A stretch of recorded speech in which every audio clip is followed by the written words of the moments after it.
ತುಮಕೂರಿನಲ್ಲಿ ಗೃಹ ಸಚಿವ ಡಾಕ್ಟರ್ ಜಿ ಪರಮೇಶ್ವರ್ ನೇತೃತ್ವದಲ್ಲಿ ನಿನ್ನೆ ಕೆಡಿಪಿ ಸಭೆ ನಡೆಯಿತು. ತುಮಕೂರು ಗ್ರಾಮಾಂತರ ಮಾಜಿ ಶಾಸಕ ಡಿಸಿ ಗೌರಿಶಂಕರ್ ನಕಲಿ ಕೊರೋನಾ ಲಸಿಕೆ ಹಾಕಿಸಿದ್ದಾರೆ. ಈ ಕುರಿತು ತನಿಖೆ ನಡೆಸಿ ಸೂಕ್ತ ಕ್ರಮ ಕೈಗೊಳ್ಳುವಂತೆ ತುಮಕೂರು ಗ್ರಾಮಾಂತರ ಕ್ಷೇತ್ರದ ಶಾಸಕ ಸುರೇಶ್ ಗೌಡ ಪರಮೇಶ್ವರ್ ಅವರಿಗೆ ಮನವಿಯನ್ನು ಮಾಡಿದರು. ಆರೋಗ್ಯ ಇಲಾಖೆ ಅಧಿಕಾರಿಗಳು ಶಾಮೀಲಾಗಿದ್ದಾರೆ. ಜನರಿಗೆ ಸುಳ್ಳು ಲೆಕ್ಕ ತೋರಿಸಿದ್ದಾರೆ. ಪೊಲೀಸ್ ಇಲಾಖೆ ಮೂಲಕ ತನಿಖೆ ನಡೆಸಿ ಕ್ರಮ ಕೈಗೊಳ್ಳುವಂತೆ ಸುರೇಶ್ ಗೌಡ ಮನವಿಯನ್ನು ಮಾಡಿದರು. ಧಾರವಾಡದ ಸಲಕಿನಕೊಪ್ಪ ಗ್ರಾಮದ ಜನರಿಗೆ ಸಂಕಷ್ಟ ಎದುರಾಗಿದೆ. 30 ವರ್ಷದಿಂದ ವಾಸವಿದ್ದಂತಹ ಜನರಿಗೆ ಗ್ರಾಮಾಧಿಕಾರಿ ನೋಟಿಸ್ ಅನ್ನು ಕೊಟ್ಟಿದ್ದಾರೆ. ಸರ್ಕಾರಿ ಜಾಗದಲ್ಲಿ ವಾಸವಿದ್ದಂತಹ 60ಕ್ಕೂ ಹೆಚ್ಚು ಮನೆಗಳಿಗೆ ನೋಟಿಸ್ ಅನ್ನು ಕೊಟ್ಟಿದ್ದು, ಪ್ರಾಣ ಬಿಟ್ಟೆವು ಜಾಗ ಬಿಡಲ್ಲ ಅಂತ ಗ್ರಾಮಸ್ಥರು ಪಟ್ಟಣ ಹಿಡಿದಿದ್ದಾರೆ.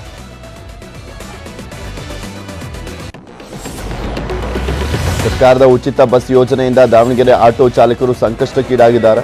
ಪ್ರತಿನಿತ್ಯ ಆಟೋ ಓಡಿಸಿ ಜೀವನ ನಡೆಸಲಿಕ್ಕೆ ತುಂಬಾ ಕಷ್ಟ ಆಗ್ತಾ ಇದೆ. ಮೊದಲು ಪ್ರತಿದಿನ 800ರಿಂದ 900 ದುಡಿತಾ ಇದ್ವಿ, ಆದರೆ ಈಗ 300 ರೂಪಾಯಿ ಮಾತ್ರ ದುಡಿತಾ ಇದ್ದೀವಿ ಅಂತ ಆಟೋ ಚಾಲಕರು ತಮ್ಮ ಅಳಲನ್ನು ತೋಡಿಕೊಂಡರು. ತಡವಾಗಿ ಬಂದಂಥ ಬಸ್ಸನ್ನ ಮಹಿಳೆಯರು ರಸ್ತೆ ಮಧ್ಯೆ ಅಡ್ಡಗಟ್ಟಿ ಡ್ರೈವರ್ಗೆ ಕ್ಲಾಸ್ ತೆಗೆದುಕೊಂಡಂಥ ಘಟನೆ ಚಿಕ್ಕಮಗಳೂರಿನ ಮೂಡಿಗೆರೆ ತಾಲೂಕಿನ ಹ್ಯಾಂಡ್ ಪೋಸ್ಟ್ನಲ್ಲಿ ನಡೆದಿದೆ. ಬೇಲೂರಿನಿಂದ ಮೂಡಿಗೆರೆಗೆ ಕೆಲಸಕ್ಕೆ ಬಂದಿದ್ದಂಥ ಮಹಿಳೆಯರು ವಾಪಸ್ ಹೋಗಲಿಕ್ಕೆ ಪರದಾಟವನ್ನು ಮಾಡಿದರು. ಸಂಜೆ 5 ಗಂಟೆಗೆ ಬರಬೇಕಾಗಿದ್ದಂಥ ಬಸ್ 8:30ಕ್ಕೆ ಬಂದಿದೆ. ಈ ಹಿನ್ನೆಲೆಯಲ್ಲಿ ರೊಚ್ಚಿಗೆದ್ದಂಥ ಕಾರ್ಮಿಕ ಮಹಿಳೆಯರು ಡ್ರೈವರ್ಗೆ ಕ್ಲಾಸ್ ತೆಗೆದುಕೊಂಡರು. ಅಲ್ಲದೆ ಬಸ್ ಇಲ್ಲದೆ ನಿತ್ಯ ಪರದಾಡ್ತಾ ಇರುವಂಥ ಮಹಿಳೆಯರು ಶಕ್ತಿ ಯೋಜನೆಯ ಫ್ರೀ ಬಸ್ ವಿರುದ್ಧ ಆಕ್ರೋಶವನ್ನು ಹೊರಹಾಕಿದರು.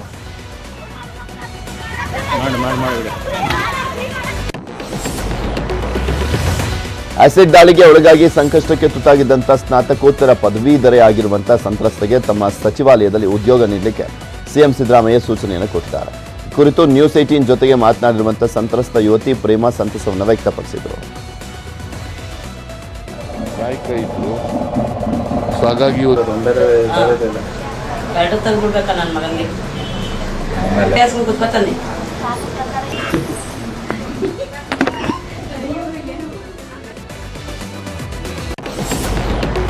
ಹುಬ್ಬಳ್ಳಿ ತಾಲೂಕಿನ ಹೆಬಸೂರು ಗ್ರಾಮದಲ್ಲಿ ಮುಖ್ಯ ಶಿಕ್ಷಕಿಗೆ ವರ್ಗಾವಣೆ ಆಗಿದ್ದಕ್ಕೆ ವಿದ್ಯಾರ್ಥಿನಿಯರು ಕಣ್ಣೀರನ್ನು ಹಾಕಿದ್ರು. ಬೀಳ್ಕೊಡುಗೆ ವೇಳೆ ವಿದ್ಯಾರ್ಥಿನಿಯರು ಬಿಕ್ಕಿ ಬಿಕ್ಕಿ ಹತ್ತಿದ್ದಾರೆ.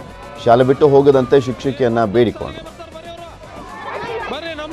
ಜಿಲ್ಲಾಧಿಕಾರಿ ವರ್ಗಾವಣೆ ಆಗಿದ್ದಂತಕ್ಕೆ ಮಹಿಳೆ ಕಣ್ಣೀರಿಟ್ಟಂತ ಘಟನೆ ಚಿಕ್ಕಮಗಳೂರಿನಲ್ಲಿ ನಡೆದಿದೆ. ಜಿಲ್ಲಾಧಿಕಾರಿ ರಮೇಶ್ ವರ್ಗಾವಣೆಗೊಂಡ ಹಿನ್ನೆಲೆಯಲ್ಲಿ ಡಿಸಿ ಜಮೀನು ದಾಖಲೆ ಮಾಡಿಕೊಟ್ಟಿದ್ದನ್ನು ನೆನೆದು ಮಹಿಳೆ ಕಣ್ಣೀರಿಟ್ಟಿದ್ದಾರೆ. ಡಿಸಿಗೆ ತನ್ನ ತೋಟದಲ್ಲಿ ಬೆಳೆದಿದ್ದಂಥ ತರಕಾರಿಯನ್ನು ಉಡುಗೊರೆ ನೀಡಿದ್ದಾರೆ. ಬೆಂಗಳೂರಿನ ಪ್ರತಿಷ್ಠಿತ ಏರಿಯಾ ಇಂದಿರಾನಗರದ ಮೈಕಲ್ ಲೋವರ್ ಲೇಔಟ್ನ ಜನರು ನೀರಿಗಾಗಿ ಪರದಾಟವನ್ನು ಮಾಡಿದ್ದಾರೆ. ಕಳೆದ 3 ತಿಂಗಳಿಂದ ಇಲ್ಲಿನ ಜನರಿಗೆ ಕುಡಿಯೋಕ್ಕೂ ಕೂಡ ನೀರಿಲ್ಲ, ಮನೆ ಕೆಲಸಕ್ಕೂ ನೀರಿಲ್ಲ. ಕಾವೇರಿ ನೀರಿನಲ್ಲಿ ಕೊಳಚೆ ನೀರು ಮಿಕ್ಸ್ ಆಗಿ ಬರ್ತಾ ಇರುವಂಥ ಹಿನ್ನೆಲೆಯಲ್ಲಿ ಜನರು ಬೇಸತ್ತು ಹೋಗಿದ್ದಾರೆ. ಗುಜರಾತ್ನ ರಾಜ್ಕೋಟ್ನಲ್ಲಿ ಭಾರಿ ಮಳೆ ಆಗ್ತಾ ಇದೆ. ಜುನಾಗಢ್ ಡ್ಯಾಮ್ ತುಂಬಿ ಹೋಗಿದ್ದು, ಡ್ಯಾಮ್ ಮೇಲಿಂದ ನುಗ್ಗಿ ಬರ್ತಾ ಇರುವಂಥ ನೀರು ನೂರಾರು ಮನೆಗಳನ್ನೇ ಮುಳುಗಿಸಿದೆ.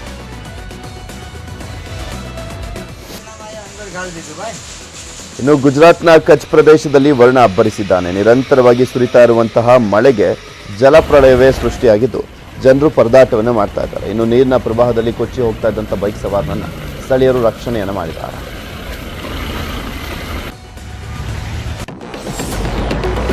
ಮಹಾರಾಷ್ಟ್ರದಲ್ಲಿ ವರುಣನ ಅಬ್ಬರ ಜೋರಾಗಿದೆ. ಭೀವಂಡಿ ಪಟ್ಟಣದಲ್ಲಿ ಮಳೆಯಿಂದಾಗಿ ಜನಜೀವನ ಸಂಪೂರ್ಣವಾಗಿ ಅಸ್ತವ್ಯಸ್ತವಾಗಿದೆ. ಹಲವು ಮನೆಗಳಿಗೆ ನೀರು ನುಗ್ಗಿದ್ದು ಜನರು ಪರದಾಟವನ್ನು ಮಾಡ್ತಿದ್ದಾರೆ. ಅಲ್ಲದೆ ರಸ್ತೆ ತುಂಬೆಲ್ಲ ನೀರು ನಿಂತಿದ್ದು ವಾಹನ ಸವಾರರು ಪರದಾಟವನ್ನು ಮಾಡ್ತಿದ್ದಾರೆ. ಇನ್ನು ಉತ್ತರಾಖಂಡ ಹರಿದ್ವಾರದಲ್ಲೂ ಕೂಡ ಮಳೆ ಅಬ್ಬರ ಜೋರಾಗಿದೆ. ಮಳೆಗೆ ಜನರು ಕಂಗಾಲಾಗಿದ್ದಾರೆ. ಮಧ್ಯಪ್ರದೇಶದ ಶಹದೋಲ್ ಜಿಲ್ಲೆಗೆ ಪ್ರಧಾನಿ ನರೇಂದ್ರ ಮೋದಿ ಇಂದು ಭೇಟಿಯನ್ನು ನೀಡಿದ್ದಾರೆ.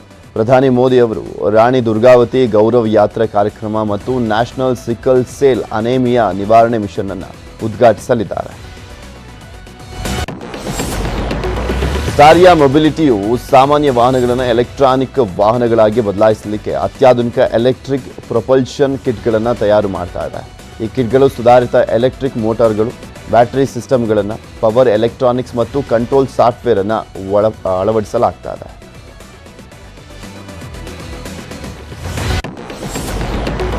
ಧಾರವಾಡದ ಕುಂದಗೋಳ ತಾಲೂಕಿನ ಅಲ್ಲಾಪುರ ಗ್ರಾಮದಲ್ಲಿ ಪ್ರತಿದಿನ ಶಾಲೆಗೆ ಬೆಕ್ಕಿನ ಮರಿಯೊಂದು ಬರುತ್ತೆ. ಬೆಕ್ಕು ಬೈಕ್ ಅಪಘಾತಕ್ಕೆ ತುತ್ತಾಗಿ ಸಾವು ಬದುಕಿನ ನಡುವೆ ಹೋರಾಡ್ತಿತ್ತು.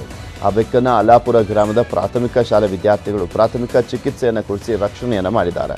ಸದ್ಯ ಬೆಕ್ಕನ ವಿದ್ಯಾರ್ಥಿಗಳು, ಶಿಕ್ಷಕರು ಪೋಷಣೆಯನ್ನು ಮಾಡ್ತಿದ್ದಾರೆ. ಮಕ್ಕಳ ಕೆಲಸಕ್ಕೆ ಪೋಷಕರು ಸಾಥ್ ನೀಡಿದ್ದಾರೆ. ಲವ್ ಫಾರ್ ಅನಿಮಲ್ಸ್ ಅಂತೀವಿ. ಪ್ರಾಣಿಗಳನ್ನು ಹಿಂಸಿಸಬಾರ್ದು, ದ್ವೇಷಿಸಬಾರ್ದು, ಹೊಡಿಬಾರ್ದು, ಪ್ರೀತಿಸ್ಬೇಕಂತೇಳಿ. ದಾರ್ಯಾಗ ಹೋಗುವಾಗ ಒಂದು ಬಸ್ಸಿನ ಮಾಡಿ ಯಾರ ಗಾಡಿ ಹಾಸ್ಕೊಂಡು ಹೋಗಿದ್ರು ಹಿಂದಿನ ಗಾಡಿ ಕಾಲು ಮುರಿದಿದ್ರು.